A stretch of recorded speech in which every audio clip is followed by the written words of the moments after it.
From a world that is overburdened with the sterner realities of life, we seek respite in the romantic isles of the South Seas, where life is not so complicated and joy is unrestrained. The gateway to these romantic isles is Honolulu, and as we sail within its portals, we are greeted with a melody of welcome that has immortalized Hawaiian hospitality.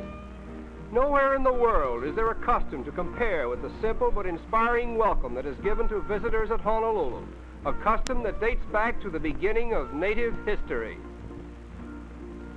The tiny little strip of beach at Waikiki has probably inspired more poetry and song than any other place of its kind in the world. It is not the beach so much as its locale that has made Waikiki famous, for directly adjoining it, in a beautiful setting of royal Hawaiian palms, is a magnificent hotel where native dancing and singing are both encouraged and perpetuated for the benefit of visitors.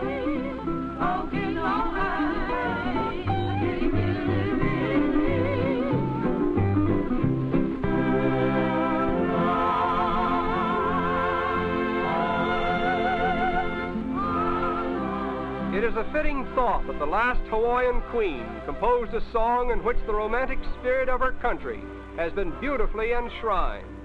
Aloha Oi is the song, and although it means farewell to thee, it is played and sung alike to visitors upon arrival and departure at Honolulu.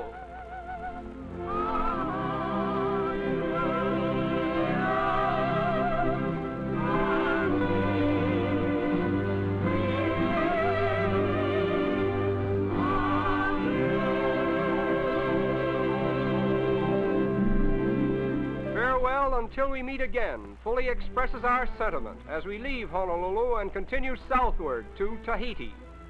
We arrive at the port of Papeete, tiny and gay capital of Tahiti and seat of the government for all French-owned islands in the South Seas. Papeete has been called a miniature Paris, and we attribute this largely to the free and easygoing manners and customs of its people. Here, too, we find some of the pretty faces which have helped to endow Tahiti with its traditional halo of romance. Foreign influence, as well as foreign blood, have molded many of these types, but the typical Tahitian may still be seen. Even in Tahiti, the grand old game of golf is beginning to assert itself with the natives.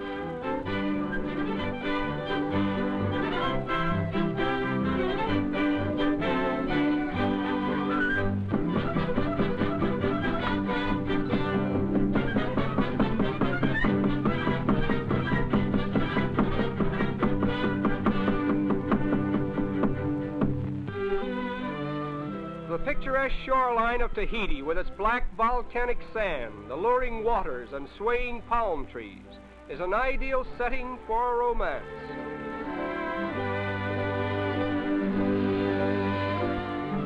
Somewhat off the beaten track of oceanic travel lies the charming little island of Rarotonga, where the rugged grandeur of its mountain peaks and the variety and luxuriance of its vegetation combine to present one of the most picturesque scenes in all of the South Seas. In this romantic part of the world, dancing is the chief outlet for natural emotions, and it is also the great group entertainment of the native people.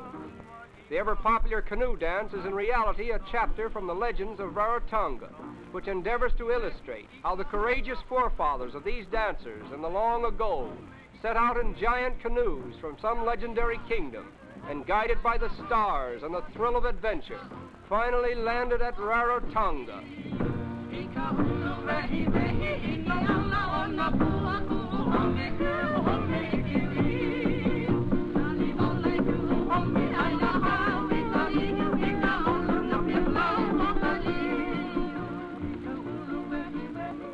Our next port of call is Sydney, Australia, where we find many things of interest in the zoological gardens at Koala Park.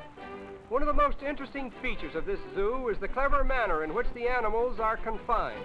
Apparently, they are free to roam about at will, but in reality, they are carefully segregated by invisible moats or barriers.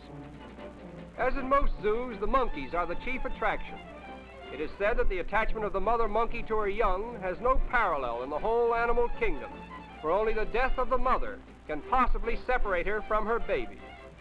It was always our impression that monkeys were afraid of water, the same as cats, But in the Sydney Zoological Park, we came upon a scene that blasted all our theories in this respect. Here is a monkey who delights in diving and swimming, not only for his own amusement, but for our amusement as well.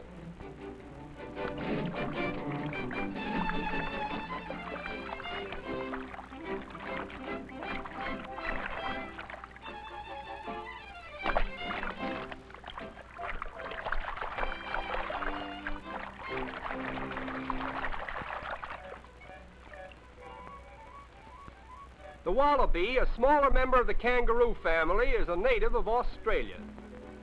The baby wallaby is placed in its mother's pouch as soon as it is born, and to this it resorts for some time after it is able to run, jump, and feed itself.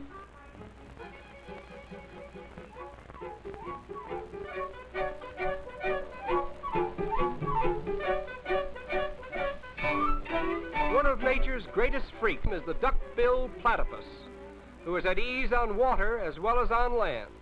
It has a fur coat, a beaver-like tail, and a pouch. But the thing about the platypus which perplexes the world's best zoologists is the fact that it lays eggs and suckles its young. The queer old platypus doesn't travel very fast, but we find some real speed at the Goat Derby, which is a great event for Australian kiddies.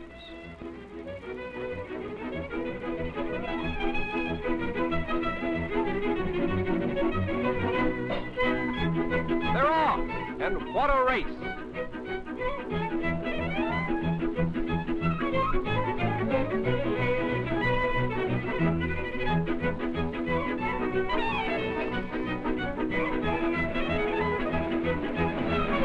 It is a far cry from the Australian white children to the primitive bushmen who still frequent the wilds of Australia. The origin of these strange people has never been determined.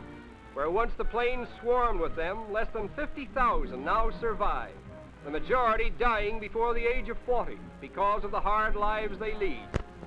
Most of them roam over the unsettled areas of the interior, in the primitive style of the Stone Age, still making and using their famous weapon, the boomerang. This weapon, which is cut from the large limbs of bent wood, is designed in such a way that when properly thrown, it will return to the thrower if it misses its mark. Koala Park, a few miles from Sydney, is famous as the habitat of the koala, or teddy bear, of Australia. These little animals are nocturnal in their habits, and consequently most of their daylight hours are spent in sleep. At night they prowl about from tree to tree, seeking a certain type of eucalyptus leaf, which is their only food. A young bear is reliant upon his mother for sustenance and protection until at least a year old. Even then, it is only with some difficulty that he is able to negotiate the thick trunks of the trees in safety. A prominent black rubbery nose, large bushy ears, and the absence of a tail are the unusual features which characterize the koala. At about 4 years of age, koala is fully grown and may live for 15 or 20 years. His movements on the ground are comical to witness. He certainly belongs to the awkward squad. But now the time has come for the journey that's homeward bound. Far out beyond the horizon of this peaceful sea, a sadly civilized world is calling us back to the more practical things of life. And it is with great reluctance that we conclude our cruising in the South Sea.